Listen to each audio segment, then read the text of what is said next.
Bom, esse vai ser um vídeo para explicar basicamente três estruturas de dados, né, que a gente precisou implementar aí durante o semestre para a matéria de estrutura de dados. E as três estruturas de dados que eu vou falar nesse vídeo basicamente são fila, um algoritmo de ordenação, que o nome dele é Merge Sort, e por último, uma lista duplamente encadeada. Tanto a lista encadeada quanto a fila, foram implementadas com alocação dinâmica de memória, né? Então, eu vou começar com a fila. O conceito da fila é o seguinte: é, é como se fosse, por exemplo, uma fila de supermercado, né? Você sempre adiciona no final. Se tem 5 pessoas na fila, você tem 5 pessoas na sua frente. Você não pode simplesmente entrar lá no começo. Ou seja, você sempre adiciona alguém para a fila no final e retira sempre do começo, né? A pessoa que é primeiro atendida, ela sai primeiro, segunda ela sai segundo, enfim. Então essas são as operações básicas da fila, né? Pode ver que são métodos pequenos, são bem tranquilos de fazer. Aqui ele checa, né, se tem um ou mais elementos na fila. Se tiver, vai colocar no final dela. Se não tiver, simplesmente coloca no começo, né? E para remover, como sempre no começo. Eu vou fazer uma simulação aqui. Adicionar. Adicionar um 8, por exemplo. E vou adicionar 6. Não pode ser. Aqui eu vou adicionar 6. Beleza. Vou pedir para mostrar a fila. Desse mesmo jeito. O 8 adicionou primeiro, o 6 adicionou o segundo. Caso eu for remover, ele tem que remover o 8, que é o primeiro da fila, né? Removido o 8. Tá certinho. Mais uma vez, só ficou esse na fila, então esse é o conceito básico da fila. Ele sempre adiciona no final e remove no começo. Agora eu vou partir para o Merge Sort, né? Ele é um algoritmo que usa o conceito de divisão e conquista. Ele basicamente, por exemplo, você tem um número X de elementos, sei lá, 10, e ele não vai conseguir, com esses 10, fazer as operações que ele precisa, que é ordenação, colocar cada item em ordem crescente, né? Então, ele vai dividindo em partes menores. Ele pega, por exemplo, de 10, ele diminui para 4, depois ele diminui para 2. Ele vai pegando de parte a parte para ir diminuindo e ficar mais fácil para ele para ele poder ordenar, né? Aí feito aqui ele faz toda essa parte, né, de separação.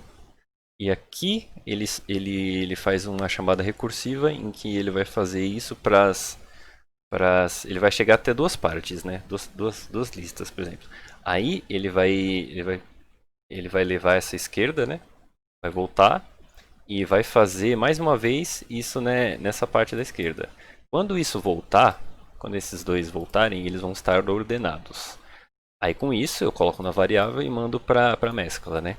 Porque eles são duas listas ordenadas, porém são duas listas separadas, né? Aí aqui é onde ele pega, ele faz toda a implementação, toda a lógica de juntar, né? De juntar e ver, ele verifica, por exemplo, qual o primeiro item da lista 1 é maior que o da lista 2? Então beleza, então vamos colocar isso no começo.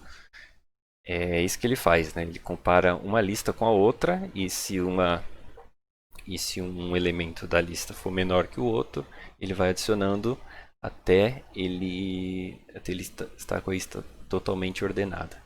Aqui eu já tenho um vetor, né, com alguns elementos. Vou executar aqui. Ele mostra a lista normal, né? 10, 6, menos 5, 8, 14, 50, 3, 20. E ordenando, ele fica menos 5, 3, 6, 8, 10, 14, 20, 50. Então, está funcionando perfeitamente. Agora vamos partir para a última, né, que é a lista duplamente encadeada. Por que duplamente encadeada? Normalmente ele usaria a lista encadeada, ela usa um nó, né? Que é basicamente você ter o endereço de memória da próxima posição. A duplamente encadeada, ela usa tanto o próximo nó quanto o nó anterior, né? Então, um item que está na segunda posição, ele tem o endereço de memória do item que está na terceira e também tem o endereço de memória do item que está na primeira. Aqui ou seja, e ele tem muito mais operações que uma fila, por exemplo. Que você pode tanto adicionar no início, tanto adicionar na posição que você quer, né?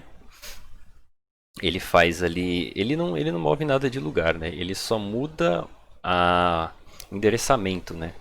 Se uma coisa que estava na posição 4 e vai para a posição 5, a terceira posição já não aponta mais para a quinta. Ele aponta para que voltou, para que trocou de lugar, né, entre aspas, com essa que foi para 5.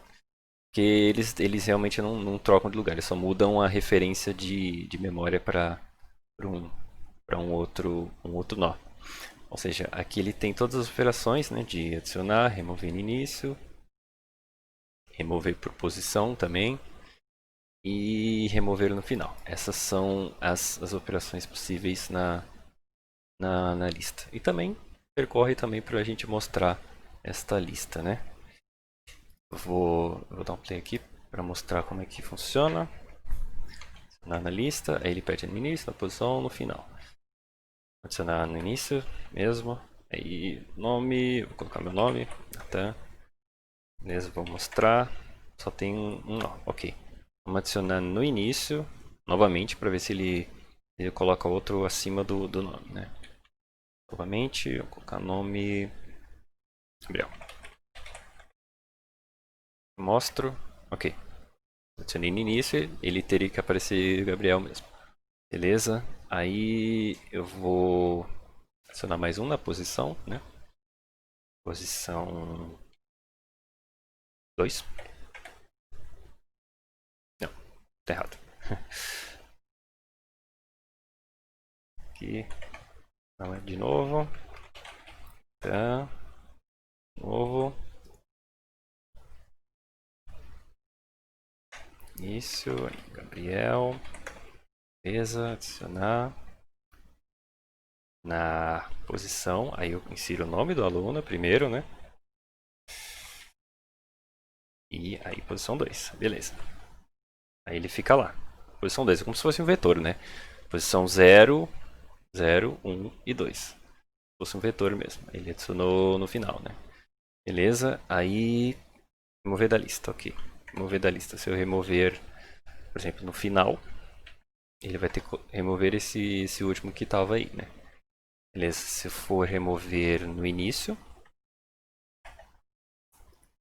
ele vai remover Gabriel porque aqui estava, né? Ou seja, agora só tem um nome na lista que é Natan. E é basicamente isso. Teria que explicar essas 3 estruturas de dados, né? A gente tem feito isso durante o semestre. E foram uma das que eu gostei de implementar, por exemplo. Basicamente é isso.